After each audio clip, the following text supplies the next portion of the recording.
Hi friends, welcome to share and vlog. இன்றைக்கி நம்ம வீடியோவில் ரவா லட்டு எப்படி செய்கிறதுன்னு இன்றைக்கி நம்ம பார்க்க போகிறோம்.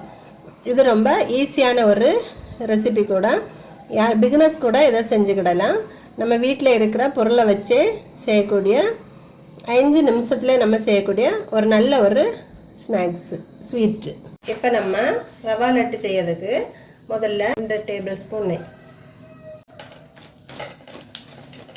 பருப்பு, இந்த கிஸ்மிஸ் பழத்தையோட போட்டு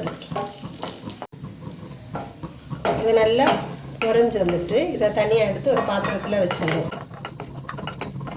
இதே நெய்யில் நான் 1 கப் ரவை எடுத்துருக்கேன். ரவையை இந்த நெய்யில் போட்டு லைட்டாக வறுத்தெடுப்போம்.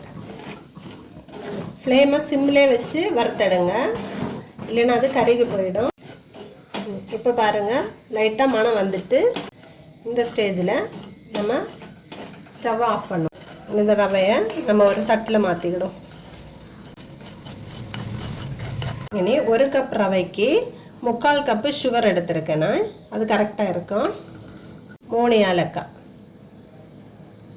இதை போட்டு நம்ம மிக்சியில் ஒரு அடி அடித்து எடுத்துக்கிடுவோம்.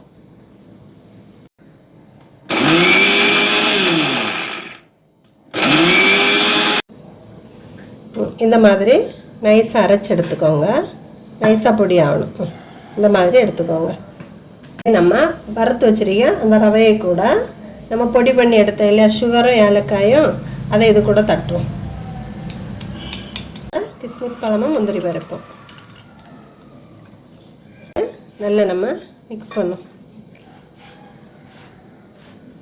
அந்த ரவை லைட்டாக சூடாக இருக்கப்பவே நம்ம இப்படி மிக்ஸ் பண்ணணும்.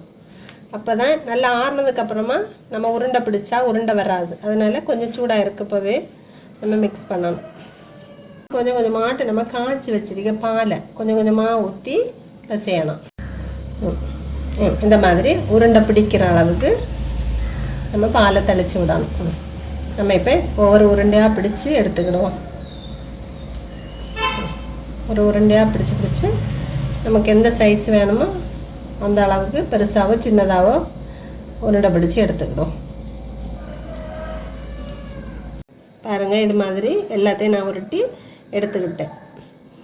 இது ஒரு வாரம் வரைக்கும் நம்ம வச்சு சாப்பிடலாம். இதை நம்ம சூடாக இல்லை ஆறுனதுக்கப்புறமா ஒரு பாட்டிலில் அடைச்சி வச்சுக்கிட்டா ஒரு வாரம் வரைக்கும் அது கெடாமல் இருக்கும்.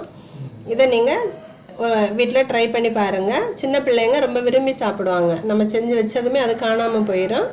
அந்த மாதிரி ரொம்ப டேஸ்ட்டாக இருக்கும். இது ரொம்ப ஈஸியான ஒரு ரெசிபி தான். நம்ம வீட்டில் இருக்க பொருளை வச்சு நம்ம செய்யலாம். நீங்கள் ஒரு வாட்டி உங்கள் வீட்டில் செஞ்சு பாருங்கள், ரொம்ப டேஸ்ட்டாக இருக்கும்.